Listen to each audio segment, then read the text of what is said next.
এই কোরআন হাতে নিয়ে বললাম রব্বির হামহুমা কামা রব্বায়ানি সগীরা। এই দোয়া আমার আল্লাহ নিজে শিখাই দিয়েছেন। যদি মা বাবাকে আল্লাহ ভালোবাসতে নাই বলতেন এই দোয়া শিখাই দিতেন না। এই কোরআন হাতে নিয়ে বললাম যেই সন্তান তার বাবা মায়ের জন্য দোয়া করবে তার সন্তানও একদিন এরকম মাঠে বইয়া দোয়া করবে। সুবহানাল্লাহ। হে কলিজার ভাইরা আমার নবীর জীবনের সবচাইতে কষ্টের রাত ছিল একটা, সবচাইতে বড় কষ্টের রাত, যেটা এখন আমি আপনাদের সামনে তুলে ধরবো। আল্লাহু আকবার জোরে বলেন। আল্লাহু আকবার। আমি বলি নাই, আল বিদায়া ওয়ান নিহায়া কিতাবে দেখবেন বানানো কথা, ইলিয়াস রহমান জিহাদি বলে না।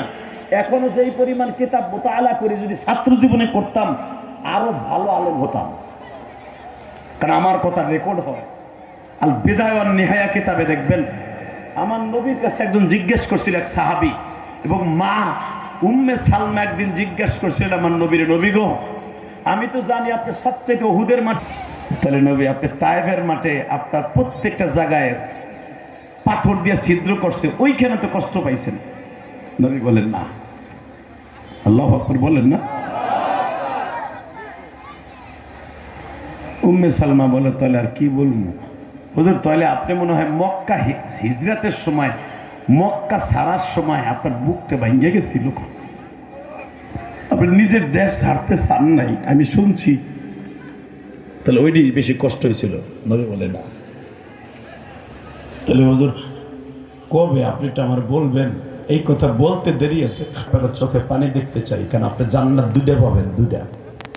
আল্লাহর ভয় আর নবীর ভয় যারা কানবেন নবীর মোহাব্বতে তারা দুইটা জান্নাত পাবেন। আমি কই নাই, কোরআনে কইছি। আল্লাহু আকবার জোরে বলেন। ওয়ালিমান খাফা মাকামা রাব্বিহি জান্নাতান, দুইটা জান্নাত দিব যারা আমার ভয় আর আপনার ইশকে কানবে। বাজান এবার আমার দিকে তাকান। উম্মে সালমা তাকায় আছে, আয়েশা রে, উম্মে সালমা তুমি আমার,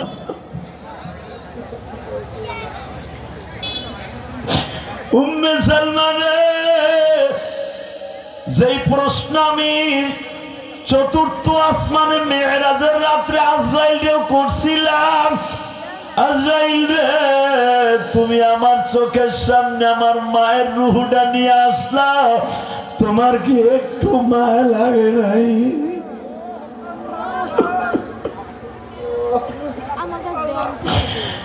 উম্মে সালমা আমি দুনিয়ায় অনেক কথা ভুলে গেছি, মাক্কি জিন্দেগিতে আবু জেহেল আমারে থাবুর মারছে, কষ্ট ভুলে গেছি, তায়েফের মাঠে পাথরের আঘাত খেয়েছি ভুলে গেছি, আমি উহুদের মাঠে দান দান মোবারক শহীদ করছি ভুলে গেছি, হিজরাতের রাতের কথা মাওলা পরে মক্কা ফিরে দিয়েছে ভুলে গেছি। আল্লাহু আকবার। আমি শুধু একটা রাতের কথা কোনোদিন ভুলি নাই রে উম্মে সালমা। সেই রাত্রটা হলো আমি আমার মায়ের সাথে সকালবেলা বাবার কবর দেখতে গেলাম। আরে আমার চোখের পানি দেখে পশু পাখি সবাই কান্দে, আমার মামার বাড়ির উটগুলো আমার দেখে জিহ্বাটা বের করে দিয়ে চোখের পানি দিয়ে বুক ভাসায়।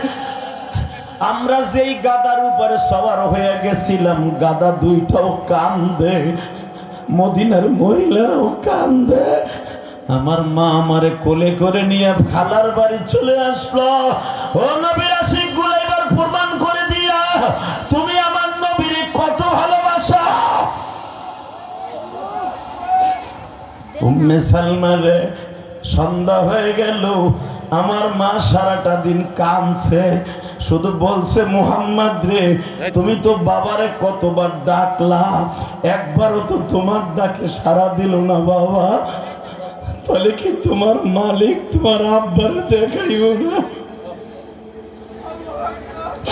বাবা তোমারে যদি তোমার মালিক আর কোনোদিন বাবারে না দেখায়, আজ থেকে আমি তোমার বাবা হয়ে গেলাম, আমি তোমার মা হয়ে গেলাম, দুইজনের আদর আমি দিব বাবা, কিন্তু আমার আল্লাহর যেই কথাটা ভালো লাগে নাই বাবা, আমার আল্লাহ আমিনার কাছে মাগরিবের টাইমে আজরাইল পাঠায় দিছে। আল্লাহু আকবার। আল্লাহু আকবার।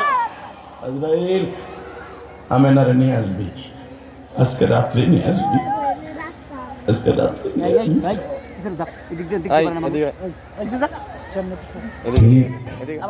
যেই টাইমে আপনার আমি বসে আছি ঠিক এই টাইমে আজরাইল মা আমিনার কাফন শুরু করাই দিছে। মৃত্যুর যে যন্ত্রণাটা শুরু হয়ে গেছে, নবী মায়ের মৃত্যুর যন্ত্রণা দেখে নবী আমার পাগল হয়ে গেলেন। 6 বছরের নবী আমার 6 মাস 6 বছর 3 মাস 10 দিন নবীর বয়স। আমার নবী একবার মার মাথার কাছে যায় আর একবার পার কাছে যায়। একবার মায়ের চুল দুটা বের করে মাথায় পানি দেয়, যতই পানি দেখ বাবা মাথা তো আর ঠান্ডা হয় না। চোখের ভিতরে রক্ত উঠে গেছে, স্ট্রোক করে ফেলেছে, পাও অবশ হয়ে গেছে, হাত অবশ হয়ে গেছে। নবীর মা কথা লড়াই চাড়াই গেছে। ও বাবা, শুধু আপনাদের আমি দেখবো নবীর প্রতি কার মায়া আছে। জান্নাত 2টার জন্য অপেক্ষা করেন। কসম করে বলছি, ওয়াজ কমিটির ভাইরা, প্রবাসী ভাইরা, আমার নবীর কথা শুনে যারা যারা কাঁদবেন, সত্যিকারে নবীর রাতের অন্ধকারে দেখতে পারবেন। আর নবীরে যারা জীবনে একবার দেখবেন, জান্নাত আপনার জন্য অজীব অজীব অজীব অজীব অজীব। তাকাও এইদিকে, আমার নবী একবার মার পার কাছে, একবার মাথার কাছে। উম্মে সালমা, আমি আমার মাকে পাগলের মতো ভালোবাসতাম, কারণ আমি আমার আব্বারে দেখি নাই, আমার মারে আমি দেখছি।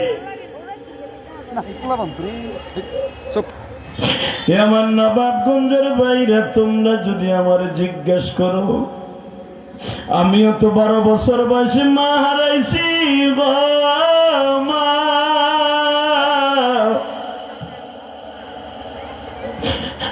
মারে হারায়া বাবা মাদ্রাসা যখন ছুটি হইতো খালার বাড়ি যাইতাম। খালা মায়ের আদর দিয়া এই শীতের পিঠা খাওয়াইতো, বুকের মধ্যে নিয়ে কপালে চুমা দিত। আমি ইলিয়াসুর রহমান জিহাদির মতো এখন আর দুঃখী কেউ নাই। 1টা বছর হয়ে গেল প্রায়, ওই খালাটারও আল্লাহ লয়ে গেছে বাবা।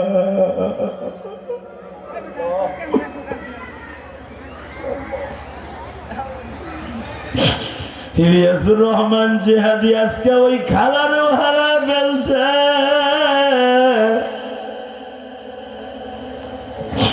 মনের দুঃখ বলার মতো কেউ নাই।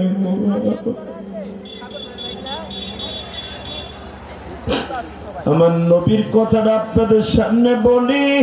মা আমেনা যেদিন মারা গেলেন গো বাবা, হালিমা সাদিয়ার কাছে নবী মনের কথাগুলো বলতেন। ইলিয়াসের মনের দুঃখ কারো কাছে বলতে পারি না।